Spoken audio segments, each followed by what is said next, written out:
الفاتحة إلى حضرة سيدنا مولانا حبيبنا شفيعنا قرتنا محمد صلى الله عليه وآله وصحبه وسلم. ثم إلى أرواح جميع آبائه وإخوانه من الأنبياء المرسلين وآل كل منهم وصحابة سائر الصالحين. ثم إلى أرواح ساداتنا أبي بكر وعمر وعثمان وعلي سائر أصحاب رسول الله أجمعين، سيدتنا فاطمة الزهراء وخديجة الكبرى وعائشة رضي الله سائر أزواج رسول الله أجمعين، سيدة فاطمة في سبيل الحسن. ثم إلى الإمام الحسن والإمام الحسين جميع ذرياتهما. ثم إلى سيدنا جعفر الصادق وإخوانه الجميع، سيدنا علي بن العابدين ومحمد الفاضل جعفر الصادق وإخوانه الجميع.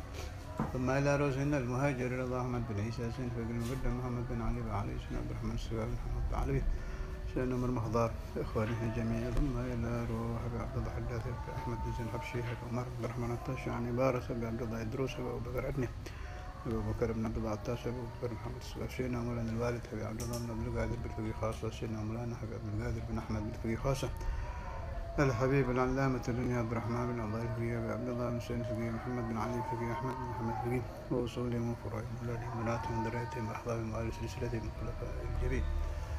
ثم إلى صاحب الكتاب الإمام الصاوي والإمام السيوطي والإمام المحلي والإمام البغوي والإمام الخازن وعبد الله حداد من ذكرت وقرأت كتب الدلالة قبة بعد هدلهم سائر علماء وأهل السنة أجمعين وأصولهم من الأخلاق سلسلتهم. سلطان الأولياء سيدنا الشيخ عبد القادر الجيلاني، سيد أحمد كبير الرفاعي، سيد إبراهيم الدسوقي، سيد أحمد البدوي. ثم إلى جميع الأقطاب والأوداد والنجباء والأبدال والرفقاء والأغواث وغوث الأعظم وأولياء الكون أجمعين. ثم إلى كل ولي وولية من مشارق الأرض إلى مغاربها، صغيرهم وكبيرهم ذكرهم وأنثاهم إنسهم وجنهم وأصولهم من الولاية وخلفائهم وآل سلسلتهم. ثم إلى سلطان الأولياء مولانا الشريف هداية الله مولانا رحمة الله عمبال ومولانا مالك إبراهيم ومولانا جيري ومولانا كاليجوكو ومولانا موريو ومولانا بونام ومولانا درجات ومولانا قدوس ومولانا رابن فتاح ومولانا جمال الكبرى ومولانا إبراهيم مصفورة ومولانا إسحاق وإلى روح مولانا الشيخ سباكر السيدة فاطمة بنت ميمون وجميع متقدمي أولياء 9 وأصولهم في الولاية وخلفائهم وآل سلسلتهم. إن الله تعالى يتغشاهم بالرحمة والمغفرة ويسكنهم الجنة. ثم إلى روح شيخنا كي سيدنا رمي شيخنا كي أبو بيدة. ثم إلى روح عبيد الله. ثم إلى روح الرئيس. ثم إلى روح من بجوري من دسوقي من فضالي من سيد سنوسي مشاري مطريدي وصولهم في الولاية وخلفائهم وآل سلسلتهم. ثم إلى أرواح جميع أصحاب الطرائق المحمدية وصولهم في الولاية وخلفائهم وأهل سلسلتهم. ثم إلى رمانة نبينا خاصة من أولئك أنبياء ورسلك خصوصا شيخنا بحمد الله الشيبان وإلى روح خليل بن كلام. ثم إلى روح بهجة السارم. ثم إلى روح شعب الغنائم. ثم إلى ريان جوكو. ثم إلى روح الحبيب أحمد بن العطاس الحبيب علي بن حسين العطاس الحبيب جميع وليك في جاكرتا الحبيب علي بن الرحمن الحبشي سالم بن جندان الحبيب حسين بن أبي بكر عدوس محمد بن عبد الرحمن السقاف جميع وليك في نرمي الحبيب محمد طاهر حداج الحبيب أحمد بن أبو طالب عطاس الحبيب محمد بن حضار محمد بن عبد الحبشي أبو بكر بن عمر بن يحيى جميع وليك في سربايا. ثم إلى جميع وليك في سمر صوم وإلى بحرون جميع في سمر صوم. ثم إلى سيدي بن عربي وإلى الإمام الغزالي وإلى الإمام الشافعي ومالكي وحنفي وحنبلي جميع والإمام السنة جميع أجمعين. اللهم انفعني وأولادي بناتي ذريتي وأحبابي من صدق في محبتي واعتقادي ومن سمع هذا المجلس وجميع أهل لا إله إلا الله من بركاتهم وأسرارهم وأنوارهم وعلومهم ومن اهتدى ومن سائر المسلمين بركاتهم سيرة الوالدة بركاتهم أسرارهم وأنوارهم وعلومهم ونفعهم في الدين والدنيا والآخرة على الدوام بلا محنة الدنيا والأخرى وبنية تصلح القلوب القالب للصل لكل المطالب يا سيدنا محمد سيدنا علي بن أبي طالب وكافة آله العطيب السابق ذوي المناقب بنية الفتوح والمنوح والرسوخ صلح القلب وجسد الروح وتوبة النسوح وبنية المعرفة بالله وبنية النظر إلى وجه الله الكريم نويت التعلم والتعليم والتذكر والتذكير نحو الانتفاع بفضل الاستفادة والحث على تمسك بكتاب الله وسنة رسوله الدعاء دعاء مرضى ذي قرب وتوكل وحسن الخاتمة مع اللطف والعافية ولا رشد عليك طالب سيدة خديجة سيدنا أبو طالب جميعا. فاتحة. أعوذ بالله من الشيطان الرجيم. بسم الله الرحمن الرحيم. الحمد لله رب العالمين.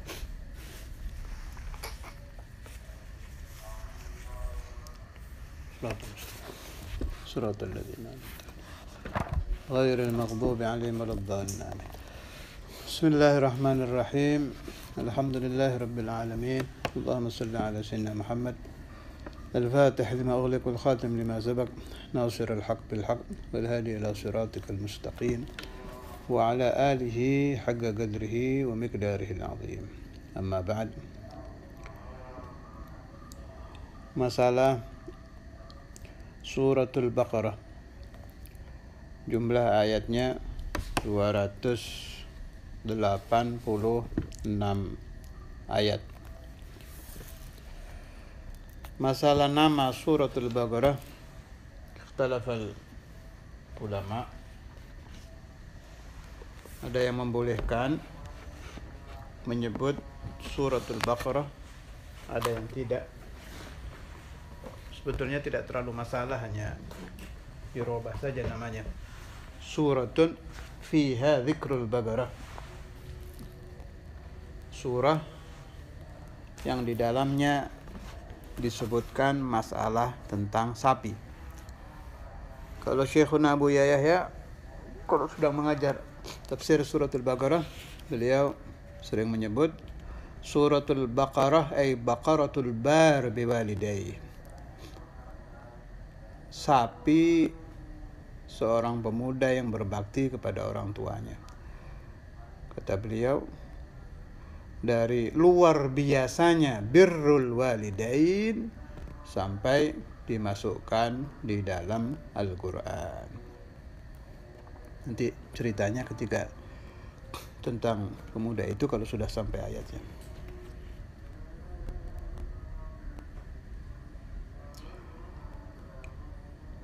Qala al-muallif rahimahullah, dengan menyebutkan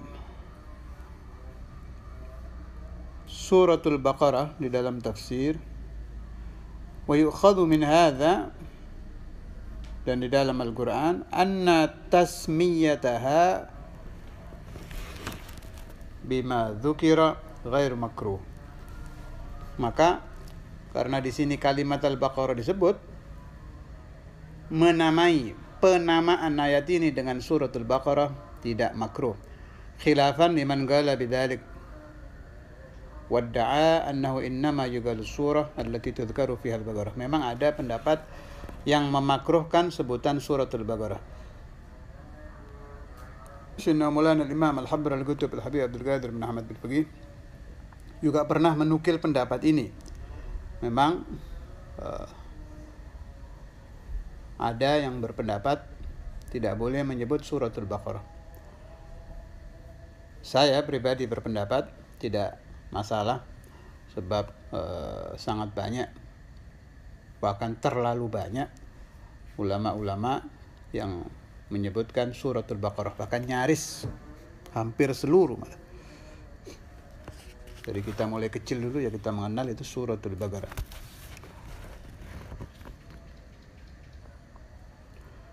Qala Ibn al-Arabi, berkata Imam Ibn Arabi radhiyallahu ta'ala anhu wa nafa'ana bi asrarih fid dharain amin. Qultu, saya Abdurrahman berpendapat, menukilnya sahibul kitab Al-Imam As-Sawi, pendapat Imam Ibn Arabi menunjukkan bahwa beliau mengakui kewalian dan keilmuan Al-Imam Ibn Arabi. Meskipun begitu dahsyat orang-orang yang mencaci maki beliau, tapi saya sangat bahagia bahwa Imam As-Sawi menukil. Penukilan beliau menjadi dalilun wadih, dalil yang jelas bahwa Imam Ibn Arabi adalah orang besar yang diakui keilmuannya dan kewaliannya. Bahkan Kalau kita lihat di kitab-kitab riwayat, beliau disebut Khatimatul Awliya'il Muhammadiyyin, penutup para wali-wali dari umat Nabi besar Muhammad sallallahu alaihi wasallam. Bukan berarti setelah Ibn Arabi tidak ada wali, bukan. Itu satu pangkat saja, pangkat khatam. Khatam itu pangkat dari beberapa pangkat kewalian. Pernah timbul kesalahpahaman dan lumayan dahsyat, juga lama saya mengalami itu waktu saya masih di Darul Hadis di daerah Jawa Timur, tepatnya di kota Probolinggo. Ada kesalahpahaman besar. Menjadi besar itu karena sering diutarakan di mimbar-mimbar. Kalau menurut hemat saya, kalau urusan thariqah kurang tepat kalau diperdebatkan di kaum awam. Lebih tepat dibicarakan di majelis khusus.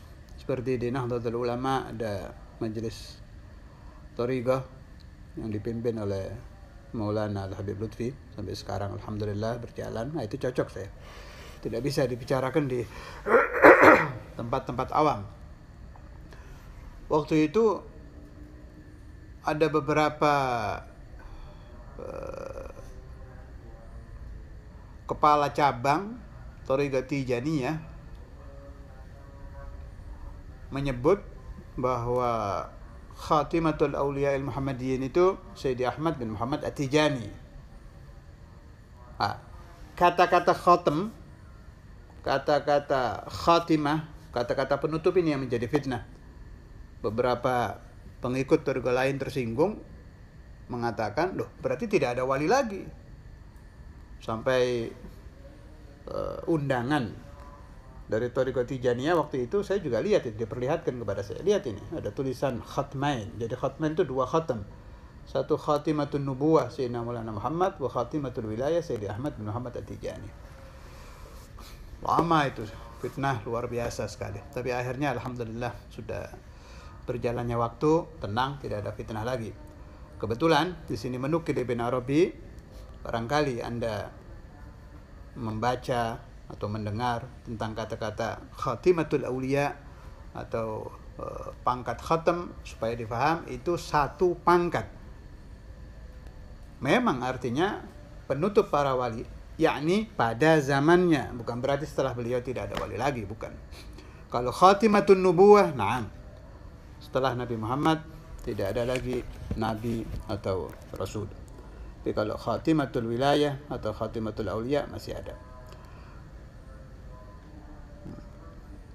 Kalau yang ingin pembahasan ini secara luas, bisa membaca di kitab Jami' Karamatul Awliya Juzul Awal karangan Sayyidi Yusuf bin Ismail An-Nabhani rahimahullah, ketika beliau menukil pendapat Imam Ibn Arabi juga tentang tingkat-tingkat magam para wali-wali dari umat Nabi besar Muhammad sallallahu alaihi wasallam. Kembali ke kitab. Qala Ibn al-Arabi suratul Baqarah fiha alfu amr wa alfu nahi wa alfu hukum wa alfu khabar. Surah Al-Baqarah di dalamnya ada 1000 perintah Allah, 1000 larangan Allah, 1000 hukum Allah, dan 1000 berita riwayat. Akhdhuha barakah wa tarkuha hasrah.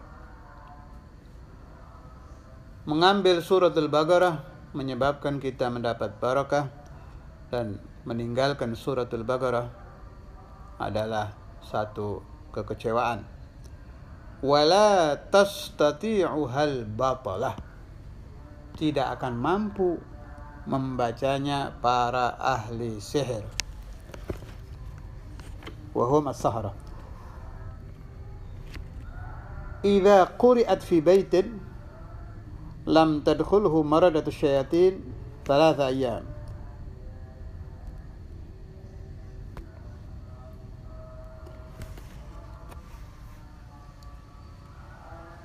Apabila dibacakan suratul Baqarah di dalam satu rumah, tidak akan bisa dimasuki syaitan selama 3 hari. Saya mendapat riwayat dari ba'du talamidil allama Al-Habib Umar bin Muhammad bin Hafid atalallahu ta'ala umrah wal umdah ala rawi. Riwayat ini kurang lebih penanggung jawabnya perawinya. Saya hanya mendengar berita. Beberapa tahun yang lalu Al-Habib Al-Allama Umar bin Muhammad bin Hafid akan punya bayi.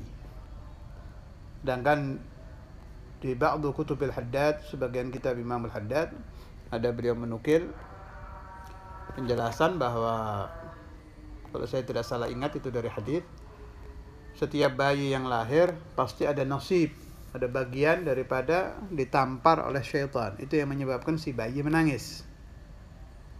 Saya tidak membahas bayi yang berpenyakit sehingga tidak menangis ya, jangan dimasukkan di pembahasan ini. Kita bahas yang normal-normal saja.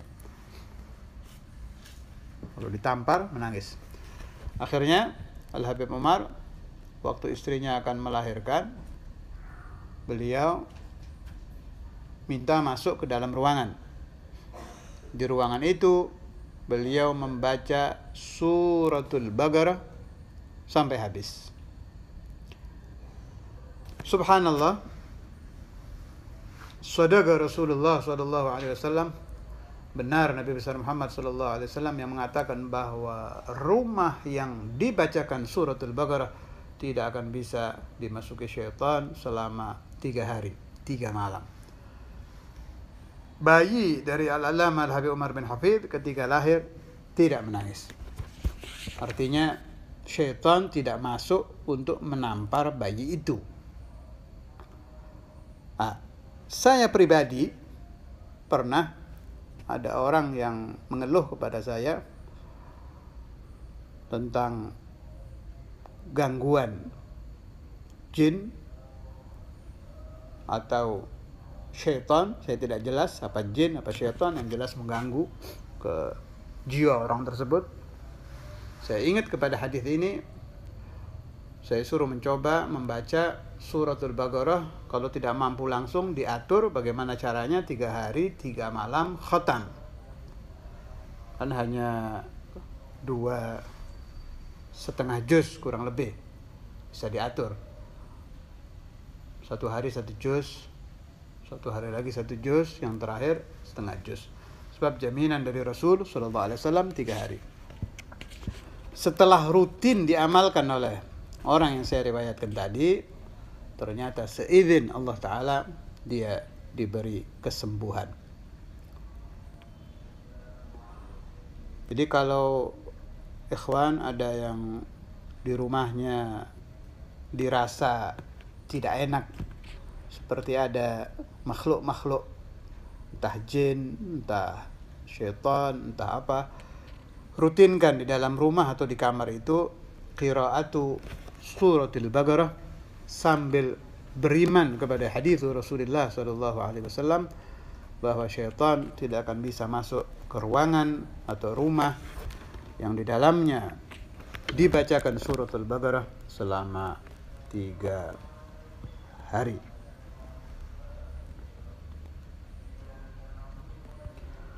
Dikuatkan lagi dengan hadis lain, wa rawa Muslimun an Abi Hurairah qala qala Rasulullah sallallahu alaihi wasallam la taj'alu buyutakum magabira wa inna asyayatina yafirruna minal baiti alladhi tugra'u fihi suratul Baqarah. Jangan kalian jadikan rumah-rumah kalian seperti kuburan. Artinya sepi, tidak ada ibadah di situ. Bacakan Quran, bacakan suratul Baqarah. Wa inna syayatina, sesungguhnya syaitan-syaitan, yafirruna, melarikan diri dari rumah yang dibaca di dalam rumah itu suratul Baqarah.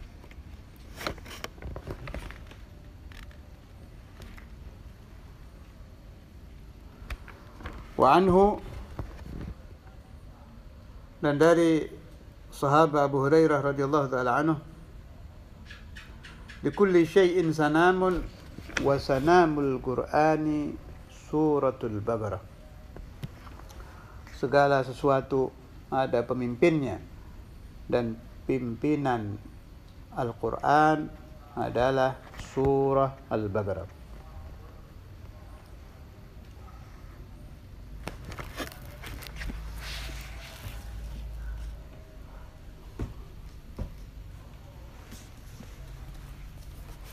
Bismillahirrahmanirrahim. Alif Lam Mim. Yang banyak dinukil pendapat-pendapat ulama di dalam tafsir manapun adalah keterangan Allahu a'lamu bimuradihi bidzalik. Allah Ta'ala lebih tahu arti alif lam mim, dan itu pendapat ini yang kita pakai. Sebab ini pendapat jumhurul ulama, kebanyakan ulama-ulama mufassirin memasukkan alif lam mim di dalam ayat mutasyabihat. Artinya ayat mutasyabihat alladzi ista'tsarallahu bi'ilmih, hanya Allah Ta'ala yang mengetahui maknanya. Tetapi tidak mengapa kita menukil pendapat-pendapat afrad, satuan-satuan saja, fulan. Banyak komentar-komentar, pendapat-pendapat tentang alif lam mim.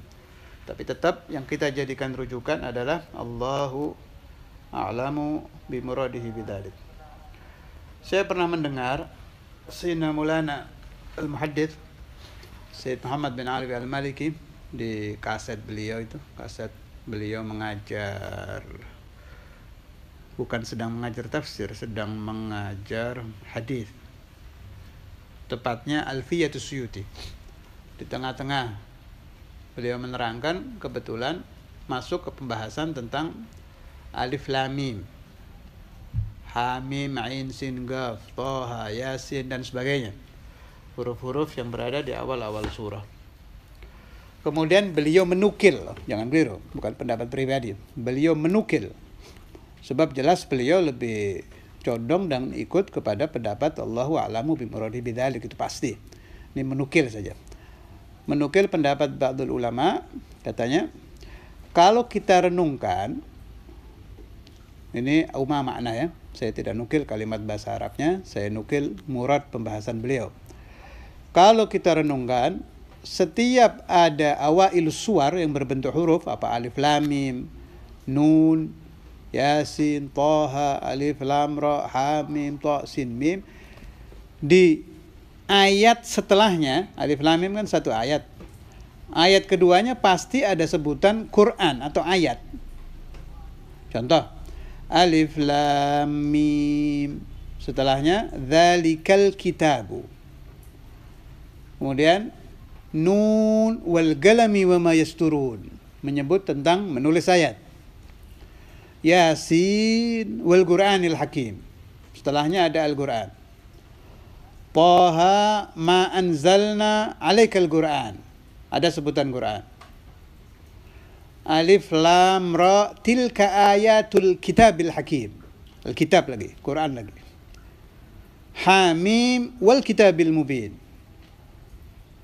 Ta sin mim tilka ayatul kitab, tilka ayatul kitabil mubin. Maka kata ulama tadi berarti alif lam mim nun yasin toha alif lam ra ha mim ta sin mim dan lain-lain yang sebangsa ini adalah isyarah bahwa kitab Al-Quran terdiri dari huruf-huruf hijaiyah. Ini pendapat menurut saya cukup masuk akal. Waktu di Darul Hadis dulu, waktu sedang belajar tafsir Jalalain, sebagian guru saya menukil pendapat alif isyarah ke lafaz Allah, lam isyarah ke lafaz Jibril, mim isyarah ke kalimat Muhammad. Maka alif lam mim adalah isyarah tentang Allah turun kepada Sayyidina Jibril turun kepada Maulana Muhammad. Apa yang diturunkan? Al-Quranul Karim. Tapi ini juga pendapat.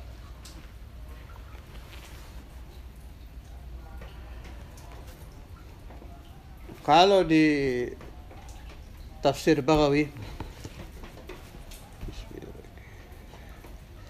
juzul awal halaman 34, Alif Lam Mim, qala Sya'bi wa Jama'ah. Alif Lam Mim wasairu huruf al-hija' fi awail as-suwar min al-mutashabih alladhi ista'thara Allah bi'ilmih wa hiya sirrul Qur'an. Alif Lam Mim dan semua huruf-huruf hijaiyah yang berada di awal-awal surah adalah rahasia Allah yang hanya Allah yang tahu. Wa hiya sirrul Qur'an, rahasia Al-Qur'an. Fa nahnu nu'minu bi dhahiriha wa nakilul ilma fiha ila Allah Ta'ala. Kami beriman dengan zahirnya ayat dan kami pasrahkan maknanya kepada Allah Ta'ala. Lalu, untuk apa disebut? Kalau maknanya tidak bisa diketahui, padahal Al-Quran turun untuk difahami. Setelah faham, diamalkan. Ada rahasia apa di sini? Kenapa tetap disebut Alif Lam Mim dan lain-lain yang saya sebut tadi? Dijawab oleh Imam Al-Baghawi, wa faidatu dzikriha talabul imani biha. Disebut supaya kita bisa beriman. Jadi hikmahnya, meskipun tidak faham maknanya, kita tetap mendapat pahalanya. Pahala apa? Pahala iman bahwa Alif Lam Mim min indillahi azza wa jal, bahwa Alif Lam Mim adalah satu ayat dari ayat-ayat Allah Ta'ala di dalam Al-Quran. Qala Sayyidina Abu Bakar As-Siddiq radhiyallahu ta'ala anhu, fi kulli kitabin sirrun wa sirrullahi fil Qur'ani awailu suwar. Segala kitab ada rahasianya, kata Sayyidina Abu Bakar Siddiq. Dan rahasia Al-Quran berada di awal-awal surahnya. Saya ingat Maulana Imam Al-Habr Al-Qutb Al-Habib Abdul Qadir bin Ahmad bin Faqih, setiap beliau baru mengajar kitab, tahun ajaran baru, umpama beliau baru membuka Ihya, pasti beliau mengatakan kata-kata ini. Sirrul kitab fil muqaddimah. Sirnya kitab berada di muqaddimahnya. Maka kalau beliau awal mengajar kitab, seluruh yang hadir disuruh membaca satu-satu. Ya jelas yang bisa membaca ya, untuk mendapatkan sir kitab tersebut. Biasanya di hari pertama tidak ada penjelasan, membaca saja, membaca satu-satu muqaddimahnya untuk mengambil asrar sahibul kitab. Sedangkan bisyahadati Sayyidina Maulana Abi Bakr As-Siddiq radhiyallahu ta'ala anhu, beliau mengatakan bahwa sirrul Quran fi kulli kitabin sirrun wa sirrullahi fil Quran awailu suwar. Rahasia Allah di dalam Al-Quran adalah di awal-awal surah. Wa bihadzal qauli naqul, maka rahasia suratul Baqarah berada di ayat pertama, yaitu Alif Lam Mim. Wa qala Aliyun, ay al-Imam Ali radhiyallahu ta'ala anhu, inna likulli kitabin safwah, wa safwatu hadzal kitab hurufut tahajji. Segala sesuatu ada yang terpilih, dan yang terpilih dari Al-Quran adalah huruf-huruf hijaiyah yang berada di awal surah.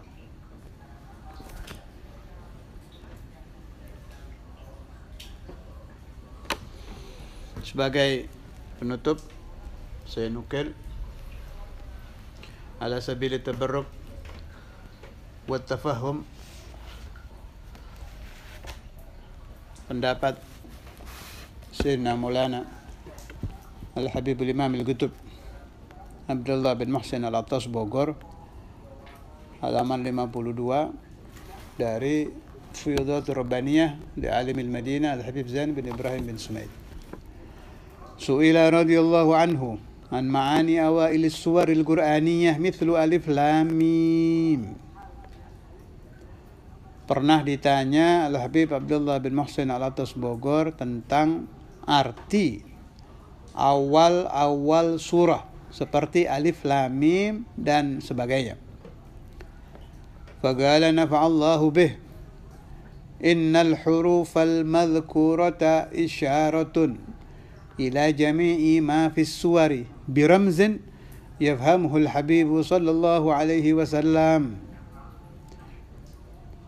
Segala huruf-huruf tadi, alif lam mim, nun dan sebagainya adalah isyarah kepada semua yang ada di dalam surah-surah tersebut. Maksudnya Suratul Baqarah 286 ayat itu terkumpul di alif lam mim. Isyarahnya yang memahami hanya Nabi besar Muhammad sallallahu alaihi wasallam. Wal khitabu fiha muwajjahun ilaihi salawatullahi wa salamuhu alaihi. Sedangkan khitab dari Allah Ta'ala ditujukan kepada Nabi besar Muhammad sallallahu alaihi wasallam. Fa qawluhu Taha yakni ya Tahir, wa qawluhu Nun yakni ya Nuna ainil wujud, wa hakadha. وفيه إشارة إلى كمال محبة الله لرسوله صلى الله عليه وسلم فكما أن نون عين الإنسان هي التي تبصر بها الأشياء فكذلك أنت عين الوجود ومظهر تجلي الذات الأحدية. انتهى. Seperti Taha, isyarah kepada ya Tahir. Siapa ya Tahir? Nabi besar Muhammad sallallahu alaihi wasallam. Nun, isyarah kepada ya Nuna ainul wujud. Siapa ainul wujud? Maulana Muhammad sallallahu alaihi wasallam. Dan rumus awailus suwar tadi menjadi isyarah sempurnanya kecintaan Allah kepada Rasulullah sallallahu alaihi wasallam. Sebagaimana mata manusia yang dipakai untuk melihat adalah biji mata yang di dalam itu, begitu juga al-wujud yang menjadi ainul wujud dan menjadi mazharu tajalli dzat al-hadiyah adalah Maulana Rasulullah sallallahu alaihi wasallam. Insyaallah kita lanjutkan besok malam. Masih banyak nukilan-nukilan dari ulama dan aulia tentang Suratul Baqarah dan tentang pahala membaca alif lam mim, juga sebagian asrar yang diletakkan oleh Allah Ta'ala di dalam Suratul Baqarah. Rabbana taqabbal minna waqbalna bisirri asrar al-Fatihah wa ila hadratin Nabi.